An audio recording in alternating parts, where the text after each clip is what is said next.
Our neighbor in the south, Sri Lanka, is in crisis mode. There are scenes emerging of angry protesters clashing with the police and burning buildings. Parts of the country are experiencing 12-hour power cuts, and prices of essentials are skyrocketing. What we are witnessing is the economic and social collapse of a country with 2.1 crore people. The collapse is a result of a sequence of events and disastrous policy decisions by the government. There is also an element of authoritarian grandstanding which made the situation worse. What led to this insanity and what can India learn from it?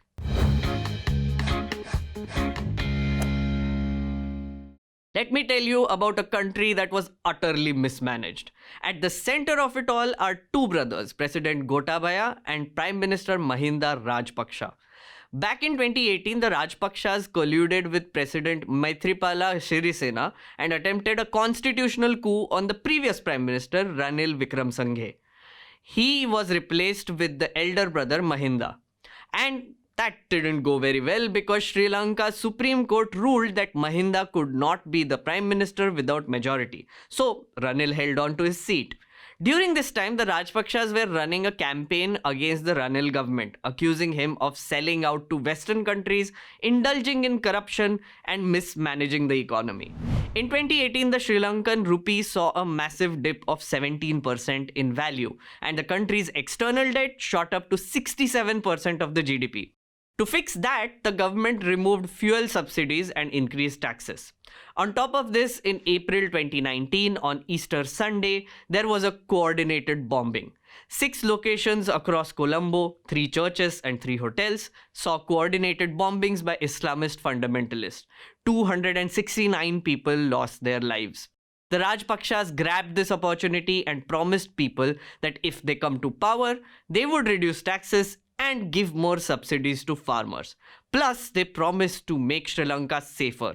On top of this, they took the support of radical right-wing Sinhalese monks to appeal to the majority Buddhist population. As a result, in 2019, Gotabaya Rajapaksa became the president, and in 2020, Mahinda Rajapaksa was elected the Prime Minister of Sri Lanka. The first thing Gotabaya does after becoming president is push through the largest tax cut in Sri Lanka's history. Sri Lanka's tax base fell by 73%. The logic was that people in Sri Lanka need to spend more to revive the economy. But there was a problem. The government's finances were doing really badly. 67% debt, remember? Yeah, that got worse. The second thing he did was put a ban on fertilizer imports. Gotabaya sold this as an organic farming initiative, telling Sri Lankans that they need to eat healthy. Some analysts say that the government was not able to import fertilizer due to low forex reserves. But all in all, it turned out to be a disaster, and President Gotabaya Rajapaksa recently admitted to it. Third, he took some discriminatory and majoritarian steps against the minority Tamil and Muslim population. Singing of the national anthem in Tamil at the official Independence Day celebration was banned. A Buddhist monk was appointed as the University of Colombo's chancellor. Prevention of Terrorism Act or PTA, which allowed for suspects to be detained for up to 2 years without trial, was expanded and used against minorities during the Easter bombing investigations. Gotabaya Rajapaksa pardoned an army staff sergeant sentenced to death for murdering 8 Tamils, including 3 children. NGOs and human rights activists were subjected to harassment by introducing rules making it difficult for them to operate. Burqa was banned. And on top of this, the government set up an archaeological task force consisting of Buddhist monks to preserve heritage sites in a region dominated by minorities.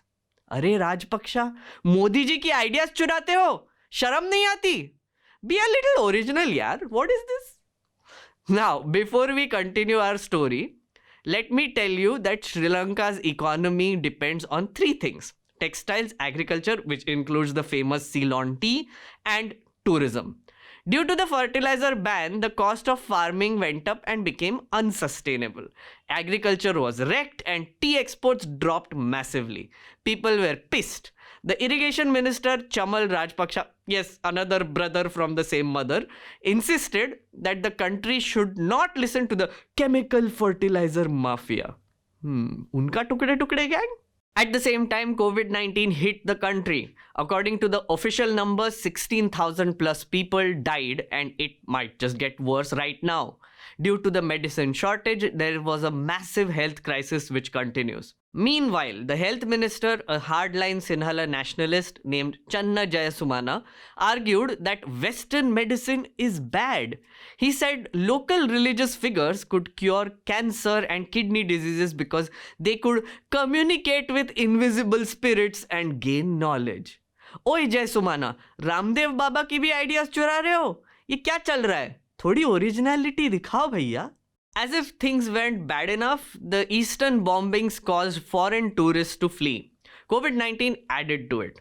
Tourist footfall fell from 23 lakh in 2018 to 1.7 lakh in 2021. So even the tourism sector got wrecked, drying up their income from foreign sources. Plus, more recently, the Russia-Ukraine war caused disruptions in supply chains across the world, hitting food and fuel supplies in Sri Lanka especially hard. Essentially, due to all of this, the economy of Sri Lanka went from bad to worse. How bad, you ask? As of now, Sri Lanka has $29 billion in debt owed to foreign nations to be paid over the next 5 years. $7 billion is owed this year. Total foreign debt is over $50 billion. By the way, this is for a country that has a GDP of $81 billion. Plus, Sri Lanka's current debt to GDP ratio, this is public debt, has skyrocketed after increasing from 42% in 2019 to 104% in 2021.